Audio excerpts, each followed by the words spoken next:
I'm going to call this meeting to order, and we have the minutes of November 3rd and also November 4th, which is a budget work session. I'll make a motion to approve the minutes of November 3rd. I'll second them. Okay, any discussion? All those in favor? Aye. Okay. Actually, David is abstained because you weren't at the meeting, right? Right. Yeah, so we'll break it up. Yeah. So the November 4th minutes. I'll make a motion to approve the minutes of November 4th. I'll second them. Okay, any discussion? All those in favor? Aye.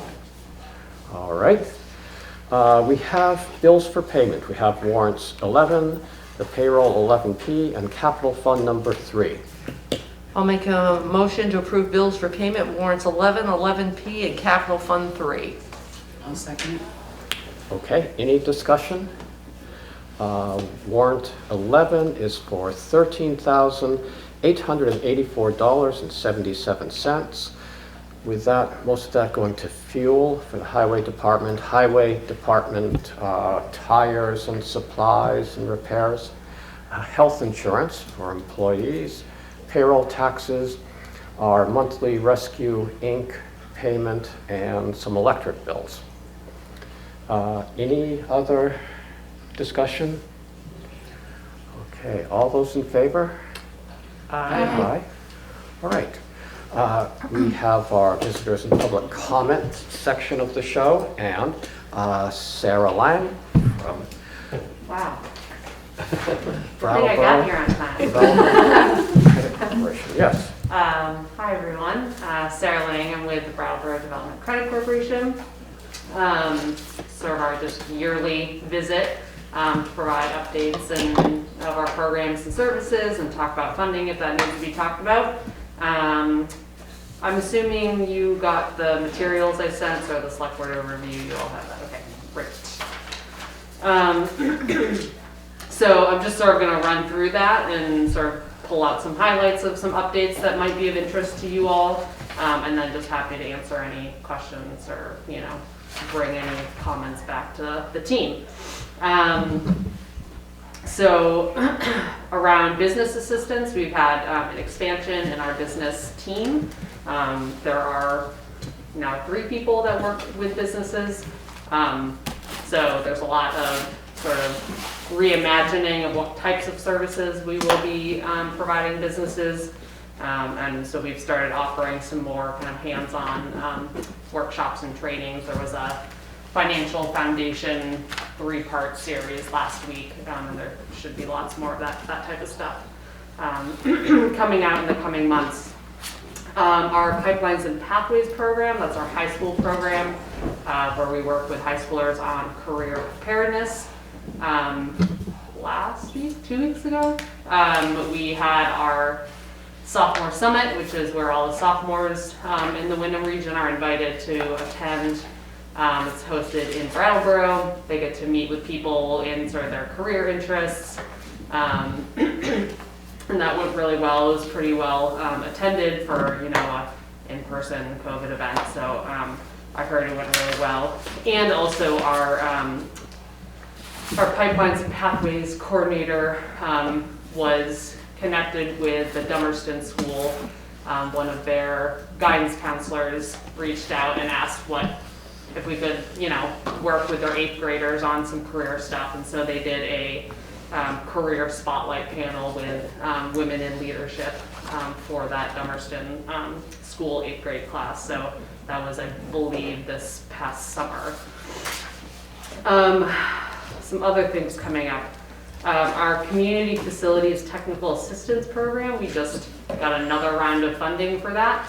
And so essentially what it is municipalities can utilize this program to help pay for a community facilities project.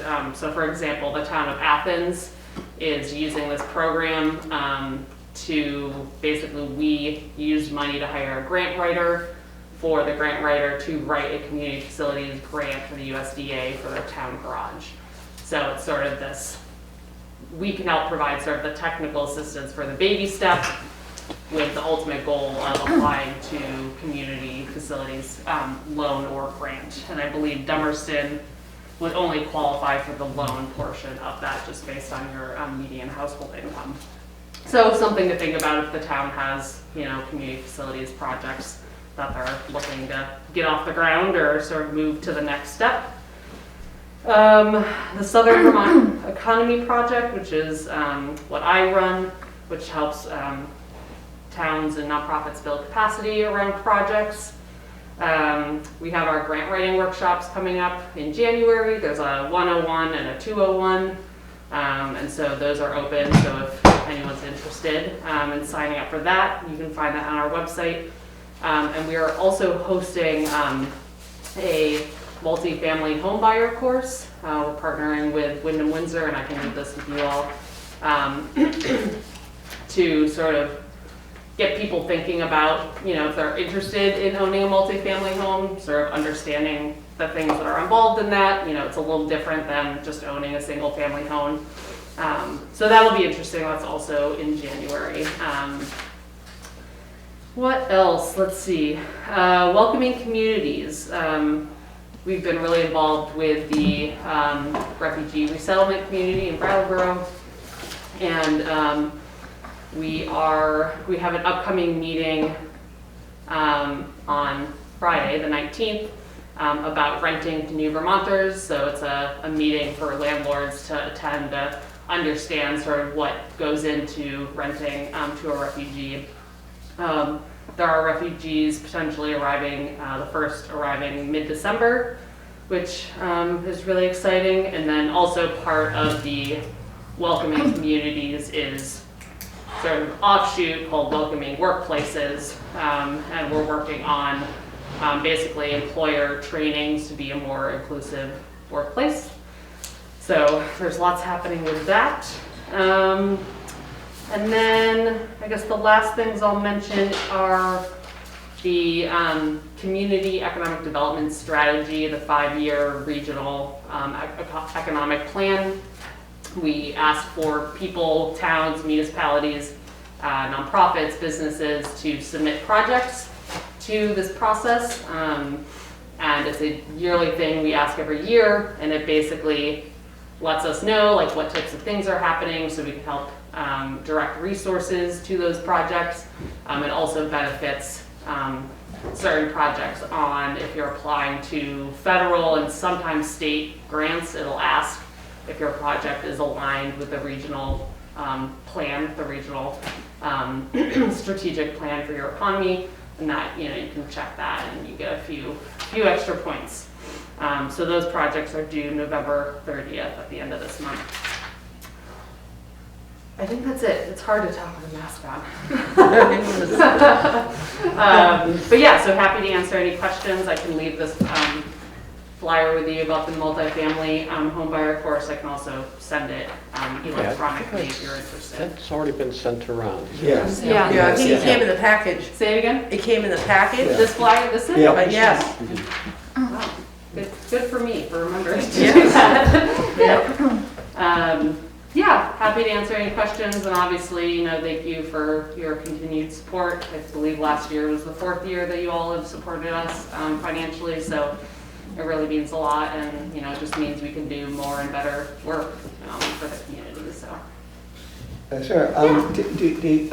Are you able, or are you applying to use ARPA funds for your projects, or? Yeah, that's a great, so we don't get any ARPA funds. However, we have been, so the regional planning commissions are really the regional organizations that have been tasked with helping communities sort all of this out. But we have sort of been constantly listening and educating ourselves on what it means, what they can be spent on, can't be spent on, that type of stuff, and we try and sort of fill in the holes or bring support wherever we can.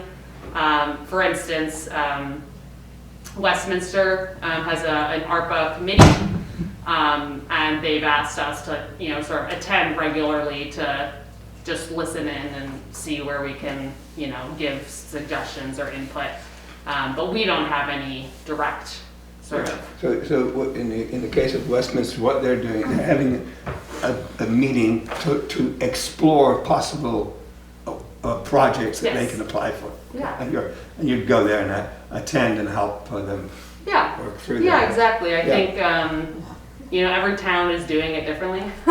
So it'll be really interesting to sort of see how towns come to a decision on what to spend the money on. And, my sort of goal is for towns to just, think big, think long-term, how can you leverage this sort of once in a lifetime pot of money. But yeah, we're always happy to, if you have ideas or you're not totally sure, we're always happy to just be a sounding board or, whatever way you need us to be. Do you guys know, have you sort of started having those conversations? I'm curious kind of what. We started having them, but until we get the actual final rule, Right. and then we get the Yeah. guidance out of Katie to actually how to do it legally in Right. terms of that, we're just kind of on hold. I mean, we've Yeah. had discussion and we've got some ideas. Yeah. But of course, we will have to, meet, Sure. yeah. Yeah, I've had many conversations with Katie over the past couple of months, and I was just talking to her the other day, and she was like, it's just so crazy that even after a final rule, they can still change the it's just Exactly. how do you ever know what you to spend the money on? But Exactly, so yeah. they're hopefully it comes out by the end of the year now. I mean, it's, yeah, give us a little bit more it'd be really nice. guidance, Yeah. it would be. Yeah. Do you guys plan on doing any sort of public engagement piece to it? I mean, it's not required, but I'm just. Once it stops being a moving target. Right. Yes, Yeah. exactly, Yeah. yeah. Yeah, cool, good. Yep. That's great. Yeah. Anything else? No, I guess not anything. Okay, well, Okay. thank Thank you. Thanks Yeah, very thank much you. for coming Yeah, of by. course. Nice to see you. We'll see you next year. Good luck with everything. Thank you. You're busy right now. Yeah, we are. It's fun though. It's a fun time of year. Yeah. Yeah. All right, thanks everyone. Thanks, Okay, everyone. thanks Good a lot. one. Sure. Okay, let's see, the road foreman's report. Well, they've been leaf blowing, still some grading, getting ready for winter and snow plowing. They're getting some estimates for removing some trees that are hanging over the Historical Society building. So that's what I know. Anybody have any other road reports? Okay, good. Well, then moving on, correspondence for information. What would you like to discuss under that list? Just to let you know, you saw the data that the Sheriff's Department got for Schoolhouse Road, so the update is they put the cart back and they're gonna do some enforcement on it, and I'll get a hold of Carol Lynch to let her know. Okay, I have a question about FEMA. I don't know if it comes under, I think there's something about FEMA here, but there's always some yeah. feedback. FEMA, yeah. As I understand from the discussions, private individuals are not eligible to have repairs done through FEMA. That's our understanding. That's our so understanding. far. That's what we were told at the Yeah. meeting that we attended with the state, Yeah. that the towns got the $1 million, hit the $1 million threshold, but the threshold set for private property did not meet it for FEMA. But tomorrow is the meeting with Lee and Charlotte, and I are gonna meet with the our representative from FEMA at the town office, and I will clarify, I'll talk to them and clarify the issue that we keep getting from the homeowners up on Purple Mountain Road, and plus along with other things. So there has to be sufficient private damage in order Exactly. to qualify for, okay, so when we hear about things in Louisiana and individuals getting them, it's because there's a huge. Widespread. private- Yeah, okay. Right, Yeah. but that's why they wanted everybody to report what their damage was, so they could take Yeah. those tallies Yeah, got to it. get the understanding of it. But that's my understanding, but I will definitely, that is one of the topic questions I want answered. Yeah. Yes. Yep, there, and Slab Hollow, and, Yes, Yep. definitely Slab Hollow. okay. All right, what else? I was curious about the Windam County Sheriff's 2023 rates and the, increases that Mark Anderson explained, going up and the reasoning. I just was curious about the history or the possibility of getting a estimate from the state police and what others thought of that and how other people's thoughts on that We one. had, let's see, I don't know how many years ago. The state police Yeah. came in, but it was prior to me being on the Yeah, board. so we discussed with the state police the idea of taking over for the sheriff here, or supplementing the sheriff. And they were more expensive, I think more expensive than the sheriff is going to be next year. And they wouldn't dedicate a particular person. They offered us, when a officer was sort of on his way home, he'd sort of swing through town. Right, I don't think we were gonna be a priority. We're not, Yeah. and my understanding from being in the audience, were they not gonna do like real traffic control, like Right. the speeding, sit around and you Yeah. have speeding complaints? There was, Right, they felt they had higher, Bigger- Priorities. Bigger fish to fry. right. yeah. My understanding as of late is because they are lacking personnel, that they are not taking on contracts, but they are also, I think, not renewing contracts. But I'd have to check into that, but that's what I heard, because they just don't have enough people. Yeah, if there are, criminal acts or reports, then the state police, automatically get Sure, them in. if it's major crimes, or, Yeah. you'd automatically get them in. Yeah, so But- that's something they provide just because we're a town and they are the state Sure. Yeah, the police. state police. So was that just was that 1 year, one time that the select board Yes, checked in on that? we don't sort of, at least we haven't checked with the state police every year since. Uh-huh. Okay. Are you suggesting that? I'm just curious about what that could possibly look like and what the cost is. And again, I think those are all really valid concerns, with service to us. I just was curious about, having a bit more information and a true cost in comparison with the sheriff's 2023 rate.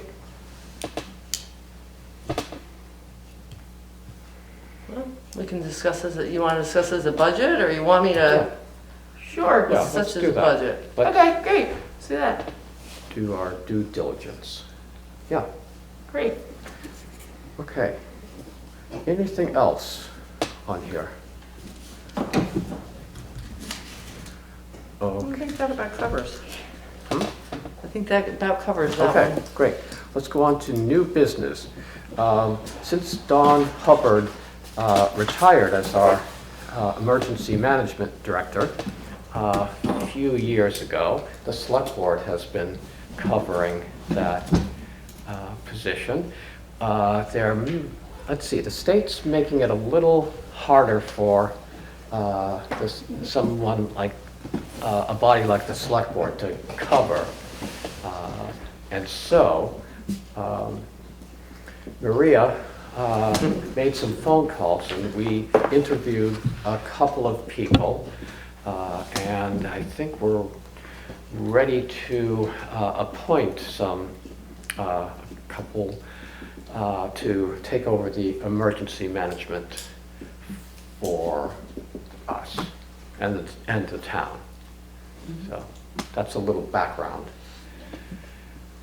And I'll make a motion that we appoint Martin Ferret and Louis White for emergency management.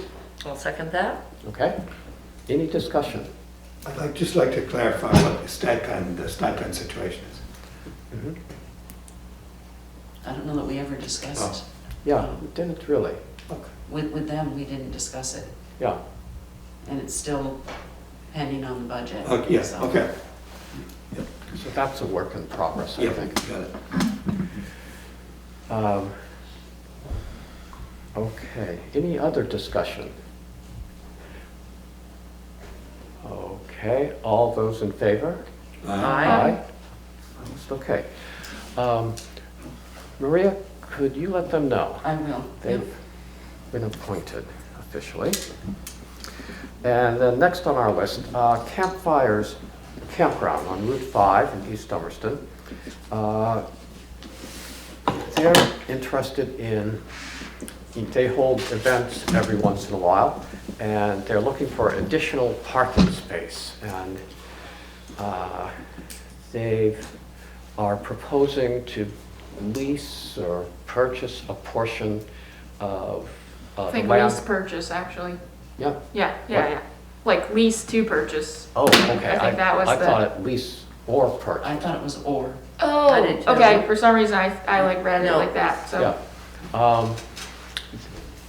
And so, I guess they're getting in touch with Putney also, and they're just interested to know whether we'd like to sit down with them sometime and talk about possible scenarios for this. Any thoughts? I do have some questions regarding the wording on the gravel pit purchase and with the bond bank in terms of, you know, the bonds taken on that land that we're not supposed to make any, you know, can this actually be done? Can you carve it out? Can you carve it out? And I mean, I think that's a tough one. Then I still have the liability issues that we had before. And then I think I'd rather get a flavor to where Putney's going on this before we spend a whole lot of time. I mean, because if one of us votes no, it's over. Mm-hmm. But I think there's a lot of more legal questions to this leasing and purchasing. That'd be real interesting. Before we spend a whole lot of time on this, really. Okay. Yeah, well, how much land have they, did they identify as well, they might want? What portion of the, They didn't give a number. They didn't give a number. Yeah. we might want to think about this a little carefully because that land could have other uses at some point that if you carve pieces out, it might make it less Right. usable or valuable. So I would think we should proceed with caution. Very cautiously, yeah. Well, that and part of the email was they stated that they were working with the owners of the Agent. trucking outfit to purchase a storage building, which would be adjacent to what they want to try to get from the towns. Yeah.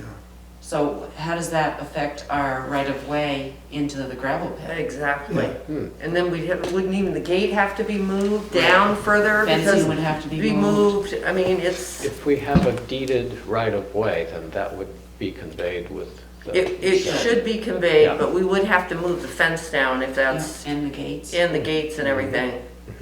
And that's a key part of the process is getting in and out of the, Exactly. according to the agreement and the agreement from the state. I mean, I think under Act 250 are originally, and So we do have to be very careful. We really do, yeah.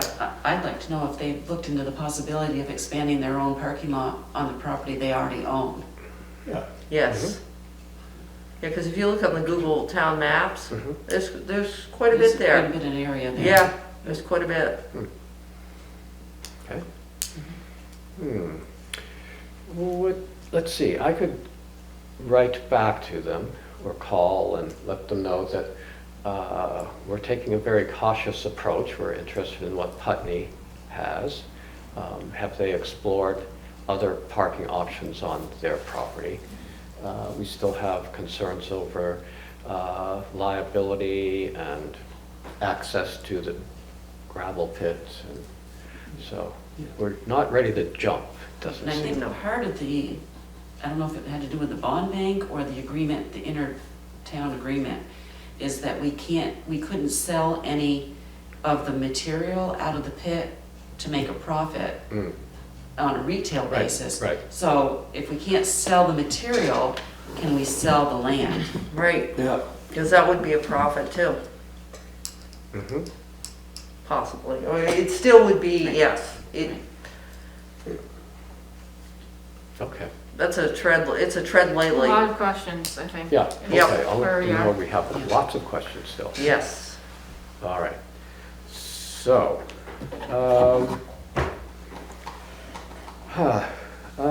let's see, I guess, is there any other new business you have?